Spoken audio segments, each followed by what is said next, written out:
Hi folks, it's Lou with Living Our Dream Now, and this is going to be a doozy.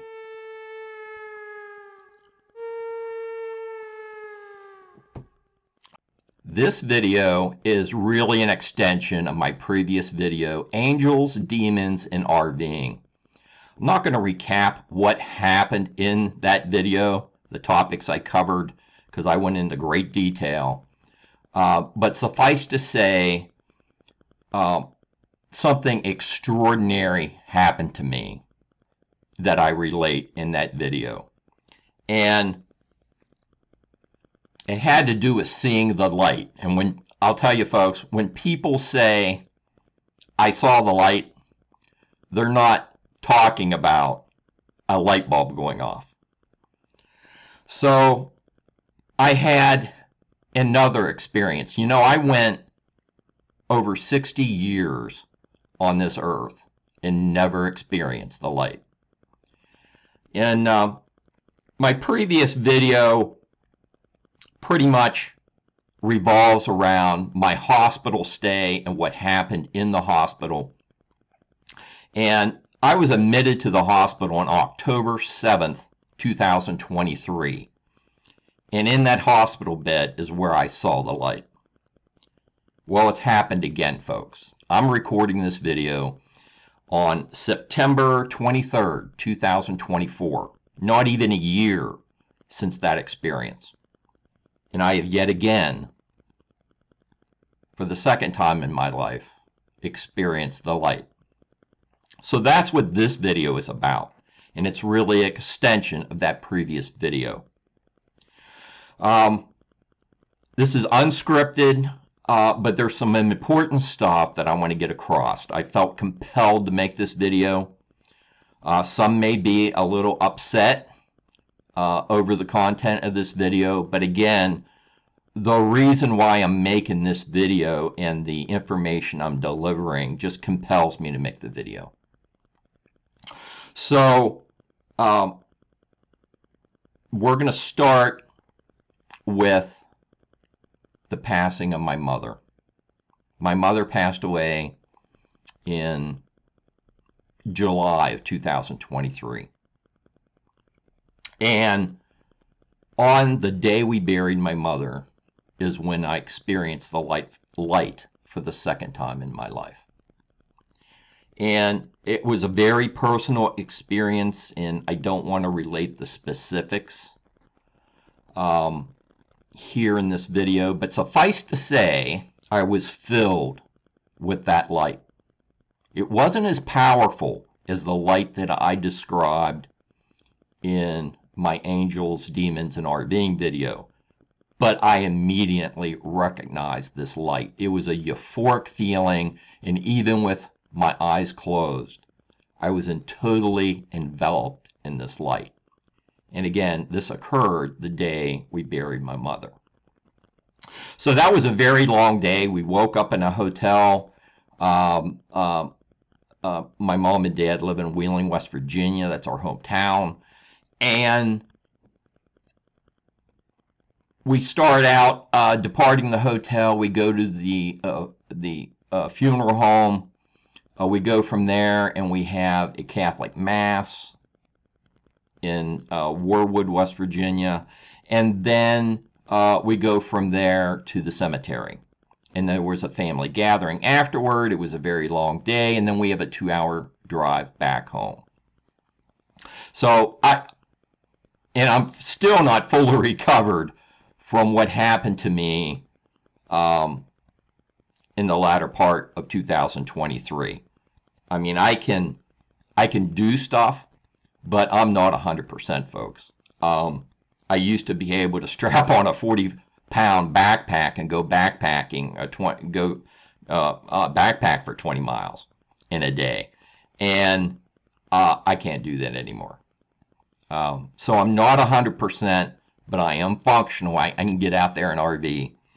But suffice to say, I should have been completely exhausted when I arrived home in Clarksburg, West Virginia. And so when I get home, and this is the day my mother was buried, I I have this drive to go locate a CD-ROM. I had placed transferred some old silent movies of when I was growing up, and it had my mother and father and my brother in it. And all those silent movies were transferred from VHS tape over to CD-ROM. So I'm tearing the house apart trying to find this CD.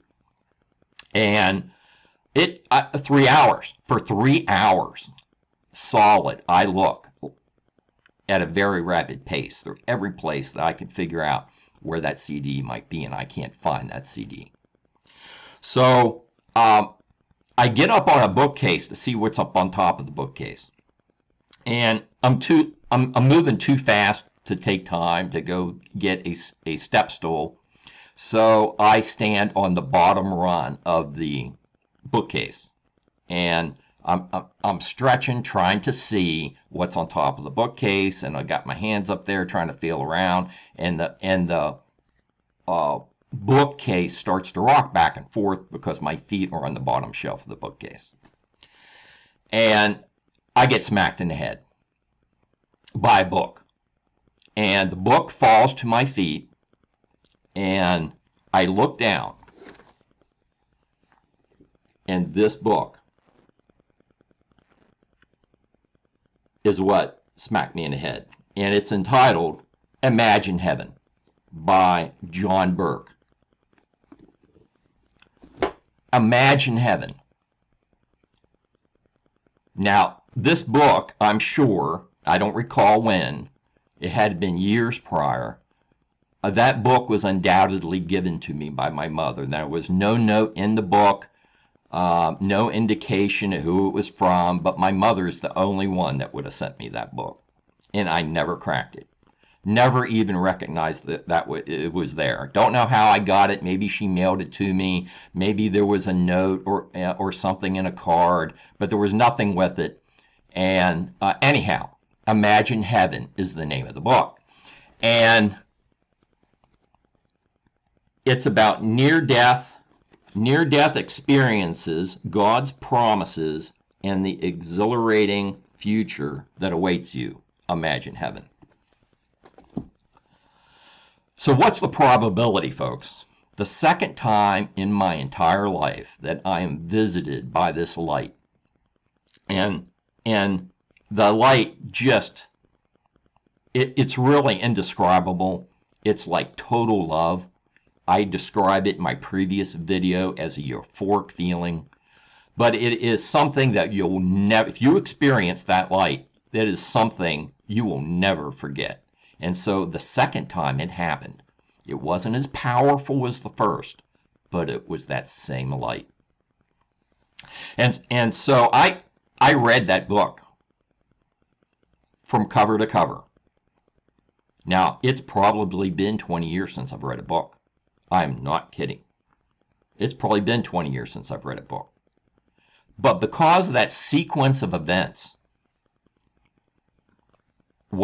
think about it. What's the probability of that sequence of events happening and then me getting smacked in the head with a book that says Imagine Heaven on the same day my mother is buried? So this is a pretty strong indication that Lou should read this book, right? So I did. And wow. I mean, wow. Epiphany after epiphany. I call them aha moments. And so what the book is about is basically the author interviews people, hundreds of them, that experienced near-death experience, and they came back.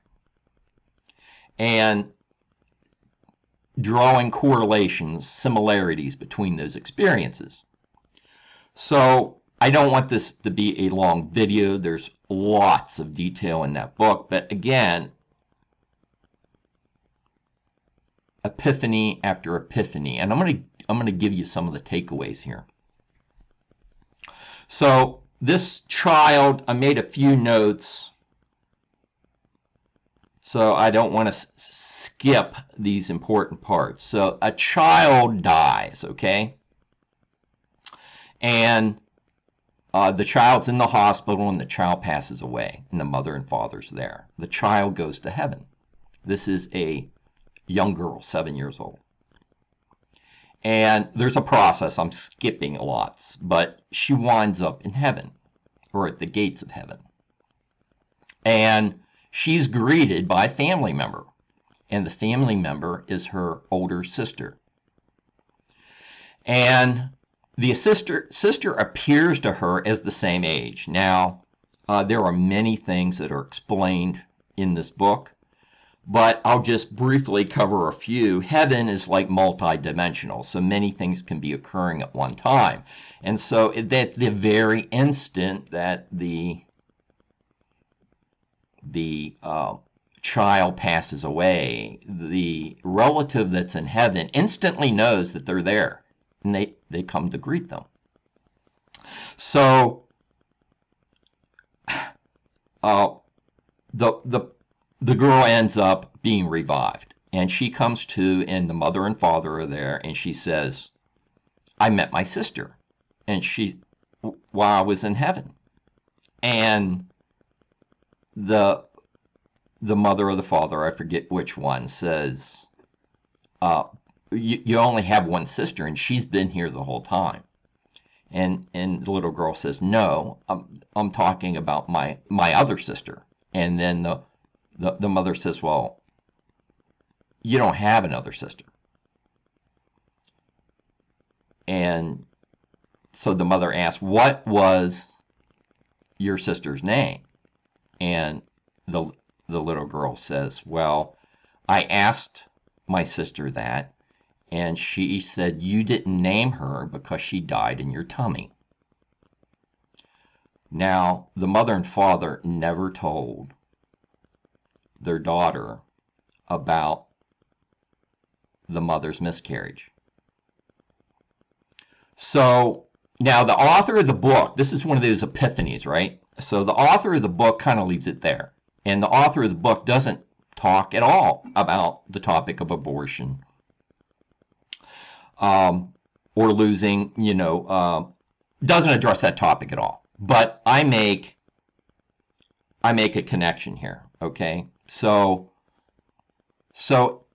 if this baby, this fetus in the mother's womb miscarries, that fetus must have had a soul, because the soul is now in heaven, right? This is one of the takeaways from the book. Okay, so that's one thing. So that changes the dynamics, does it not? If you're going through the decision-making process, do I have an abortion? Do I don't have an abortion? That's a pretty useful piece of information if you're making that decision. And so I would think the person wanting to make that decision would want to know that. That's like a pretty big factor to consider. If a fetus in a mother's tummy has a soul. And this is something I really didn't ponder before. So that was illuminating, to say the least.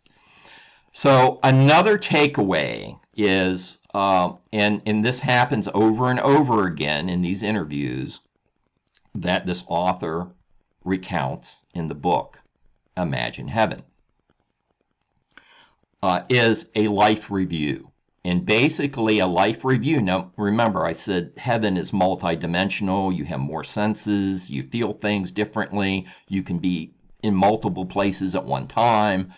It's a different kind of place. A lot of people experience what they call a life review, and this is how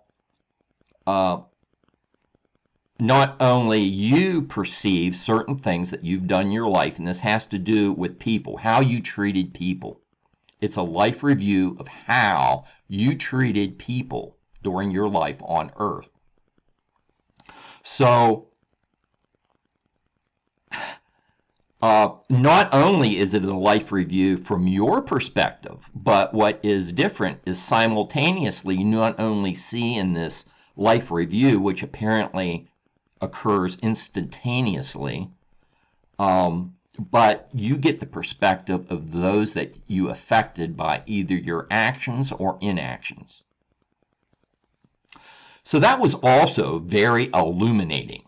And so after I read this book, and I'm going to tell you how this impacted me. You know, I'm the type of person, I'm a planner, okay? And I like draw a line from point A to point B. I plan how to get there, and I'm like mission focused, right? And so all those things as you go through your life, pretty much my whole life has been that way. As you travel through your life here on Earth, I viewed like people interjecting that glide path as distractions. Okay, so I'm going to tell you how this has affected my life since I read this book. So my son had to have a procedure in the hospital. And so I go to visit my son in the hospital. And after I get done visiting my son, I'm departing the hallway. This isn't like in a where people have had operations and they're recovering. So these are some people with some serious issues because they have special people that are monitoring them. And so I'm walking down the hallway after I depart my son, and this elderly lady, she calls out, "Sir, sir, sir." And after the third sir, I stop in my tracks. And I stop in my tracks because, you know, this is one of those moments that, hey, somebody's calling out to me. Why don't I stop and find out what they want? So I stop and I turn around. I figure out what cubicle they're in. I pull the curtain back, and here's this elderly lady, and she is visibly in distress. And so I ask her, what's going on? And she's got the cell phone in her hand, and she's almost in tears, and she can't figure out how to operate the cell phone. Her daughter had given her the cell phone, and she can't make a call. And she wants to talk to her daughter, and that's what she wanted. So I dialed the phone for her and waited there while her daughter got on the phone. And as soon as her daughter got on the phone, this elderly lady's face just lit up. I mean, she was very appreciative. And then I left. And I felt good all day. And that entire interaction took about 2 minutes. So would I have stopped if I didn't read this book and have those light bulbs go off? These epiphanies. You know, Melody and I told you I'm a planner. And 5 years prior to retirement, we knew RVing was our passion. Traveling in RV, seeing the country. And so I planned. I mean, I watched thousands of hours of YouTube videos to determine where we wanted to go, what kind of RV did we want. And it was all about the place, all about the destination, right? And we really enjoyed the destinations. But after we retired and we started to visit these places, slowly we started to figure out that the people that we meet along the way matter. I mean, we've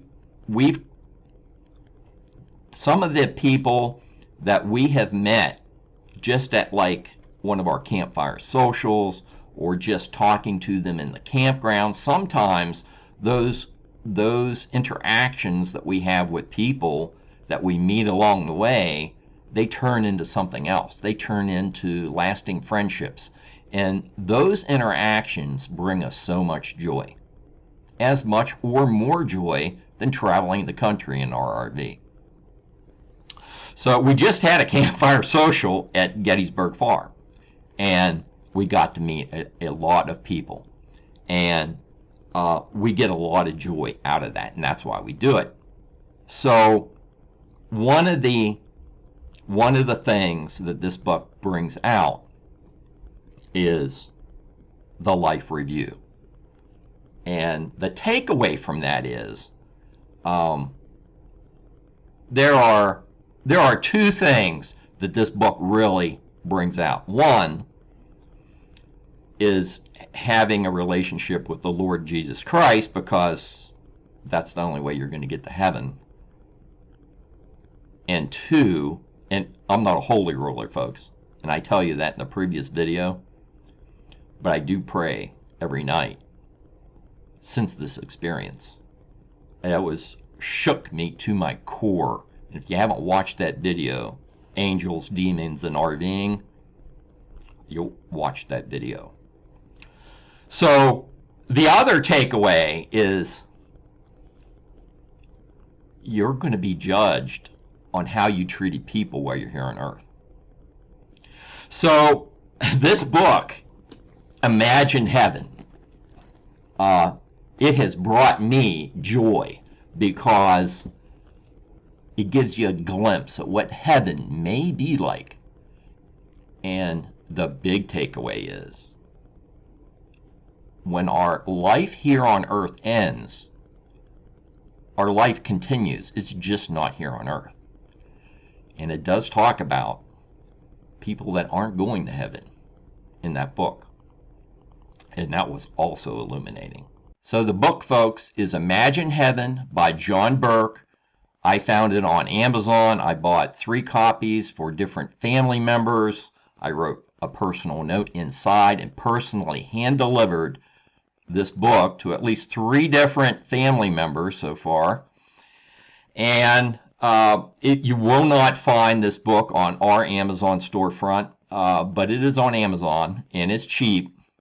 The people that are selling it must want people to read it. I hope you got something out of the video, folks. That's why I make them.